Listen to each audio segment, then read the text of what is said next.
भक्ति भाव की वीडियोस देखने के लिए त्रिलोक चैनल को सब्सक्राइब करने के बाद घंटी का बटन दबाना ना भूलें। रुद्राष्टक जो कि साक्षात शिव भोलेनाथ का स्वरूप माना जाता है और उत्तरकांड रामायण में इसकी महिमा का वर्णन किया गया है।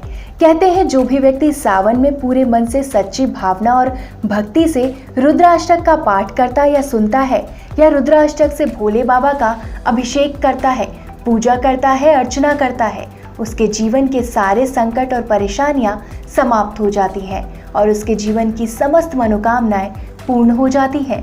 आजीवन उसे किसी भी चीज की कमी नहीं रहती। रुद्राष्टक एक बहुत ही बड़ा स्रोत है जिसके द्वारा हम भोलेनाथ को प्रसन्न कर सकते हैं। रामायण में भी रुद्राष्टक की महिमा बड़ी ही अद्भुत बताई गई है। भगवान भोलेनाथ भक्तों की प्रार्थना से बहुत ही जल्द प्रसन्न हो जाते हैं। इसी कारण उन्हें आशुतोष भी कहा जाता है। वैसे तो धर्म ग्रंथों में भोलेनाथ की कई स्तुतियां हैं, पर श्री रामचरितमानस का रुद्राष्टकम अपने आप में बेजोड़ है। रुद्राष्टकम केवल गाने के लिहाज से ही नहीं बल्कि भाव के नजरिए से भी एकदम मधुर है। यही वजह है कि शिव के आराधक इसे याद रखते हैं और पूजा के समय इसका पाठ करते हैं। आज की इस वीडियो में हम आपको रुद्राष्टकम की कथा और इसके अर्थ के बारे में बताएंगे, जिसका पाठ कर आप भी भोलेनाथ को जल्दी प्रसन्न कर पाएंगे। सावन में यदि कोई भी व्यक्ति ज्यादा कुछ न करके भगवान शिव का ध्यान करते हुए रामचरितमानस से लिया गया इस रुद्राष्टक स्त्रोत का श्रद्धा पूर्वक पाठ करे तो वह भोलेनाथ का कृपा पात्र हो जाता है। सावन के महीने यह रुद्राष्टक बहुत फलदायी होता है, इसलिए सावन में भोलेनाथ की पूजा करते समय रुद्राष्टक का भी पाठ करना चाहिए। अब हम आपको श्री रामचरितमानस के उत्तरकांड में वर्णित इस रुद्राष्टक की कथा के बारे में बताते हैं, जिसके अनुसार काकभुशुंडी परम शिव भक्त थे। वो शिव को परमेश्वर एवं अन्य देवों से अतुल्य मानते थे। उनके गुरु श्री लोमेश शिव के साथ साथ राम में भी असीम श्रद्धा रखते थे। इस वजह से काकभुशुंडी का अपने गुरु के साथ मतभेद था। गुरु ने समझाया कि स्वयं शिव भी राम नाम से आनंदित रहते हैं, तो तू राम की महिमा को क्यों अस्वीकार करता है। ऐसे प्रसंग को शिवद्रोही मान काकभुशुंडी अपने गुरु से रुष्ट हो गए। इसके बाद काकभुशुंडी एक बार एक महायज्ञ का आयोजन कर रहे थे।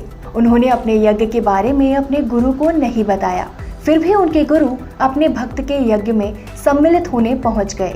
शिव पूजन में बैठे काकभुशुंडी ने गुरु को आया देखा, किंतु काकभुशुंडी अपने आसन से न उठे, न उनका कोई आदर सत्कार किया। सरल हृदय के गुरु ने एक बार फिर इसका बुरा नहीं माना, लेकिन महादेव तो महादेव ही हैं, उन्हें अनाचार पसंद नहीं आया। तभी आकाश से भविष्यवाणी हुई, अरे मूर्ख अभिमानी, तेरे सत्य ज्ञानी गुरु ने सरतावश तुझ पर क्रोध नहीं किया, लेकिन मैं तुझे श्राप दूंगा, क्योंकि नीति का विरोध मुझे नहीं भाता। यदि तुझे दंड ना मिला तो वेद मार्ग भ्रष्ट हो जाएंगे।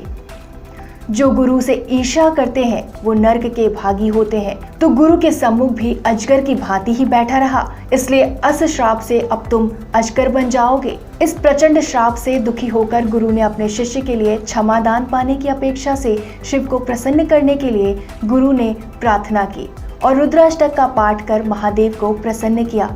कथासार में शिव अनाचारी को क्षमा नहीं करते, भले ही वो उनका परम भक्त ही क्यों ना हो। परम शिव भक्त काकभुशुंडी ने जब अपने गुरु की अवहेलना की तो वे भगवान शिव के क्रोध के भागी बने। अपने शिष्य के लिए क्षमादान की अपेक्षा रखने वाले सहृदय गुरु ने रुद्राष्टक की रचना की और महादेव को प्रसन्न किया। गुरु के तप और शिव भक्ति के प्रवाह से यह शिव स्तुति बड़ी ही शुभ व मंगलकारी शक्तियों से सराबोर मानी जाती है। यह स्तुति सरल और भक्तिमय होने के कारण भोलेनाथ और उनके भक्तों की बहुत प्रिय मानी जाती है। धार्मिक नजरिए से शिव पूजन के बाद रुद्राष्टक की स्तुति के पाठ से शिव जल्दी प्रसन्न होते हैं। तो चलिए अब हम आपको रुद्राष्टक और इसके अर्थ के बारे में बताते हैं। प्रथम श्लोक, अर्थात हे मोक्ष रूप विभु व्यापक ब्रह्म, वेद स्वरूप ईशान दिशा के ईश्वर और सबके स्वामी शिव जी, मैं आपको नमस्कार करता हूँ। निज स्वरूप में स्थित भेद रहित इच्छा रहित चेतन आकाश रूप शिव जी, मैं आपको नमस्कार करता हूँ। द्वितीय श्लोक,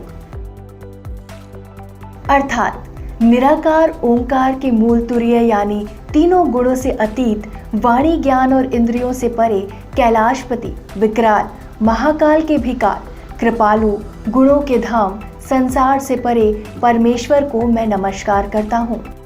तृतीय श्लोक।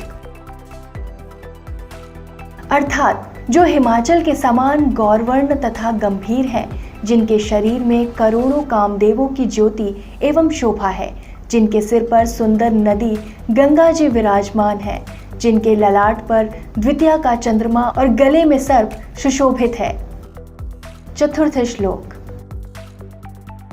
अर्थात जिनके कानों में कुंडल शोभा पा रहे हैं, सुंदर भ्रुकुटी और विशाल नेत्र हैं, जो प्रसन्न मुख, नीलकंठ और दयालु हैं, सिंह चर्म का वस्त्र धारण किए और मुंडमाल पहने हैं, उन सब के प्यारे और सबके नाथ श्री शंकर जी को मैं भजता हूँ।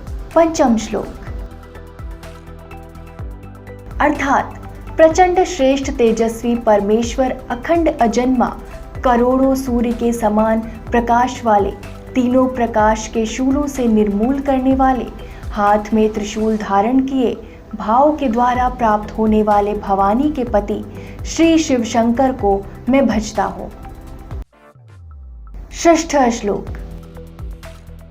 अर्थात कलाओं से परे कल्याण स्वरूप प्रलय करने वाले, सज्जनों को सदा आनंद देने वाले, त्रिपुरासुर के शत्रु सच्चिदानंद घन, मोह को हरने वाले, मन को मथ डालने वाले, हे प्रभु प्रसन्न होइए, प्रसन्न होइए। सप्तम श्लोक। अर्थात जब तक मनुष्य श्री पार्वती जी के पति के चरण कमलों को नहीं भजते, तब तक उन्हें ना तो इस लोक में ना ही परलोक में सुख शांति मिलती है और ना अनेक कष्टों का नाश भी नहीं होता। अतः हे समस्त जीवों के हृदय में वास करने वाले प्रभु प्रसन्न होइए। अष्टम श्लोक। अर्थात मैं ना तो योग जानता हूँ, न जप और न पूजा।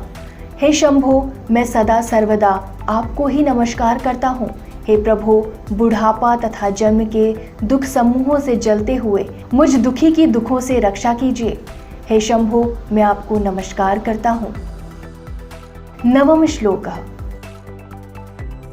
अर्थात जो मनुष्य स्तोत्र को भक्ति पूर्वक पढ़ते हैं, उन पर शंभु विशेष रूप से प्रसन्न होते हैं।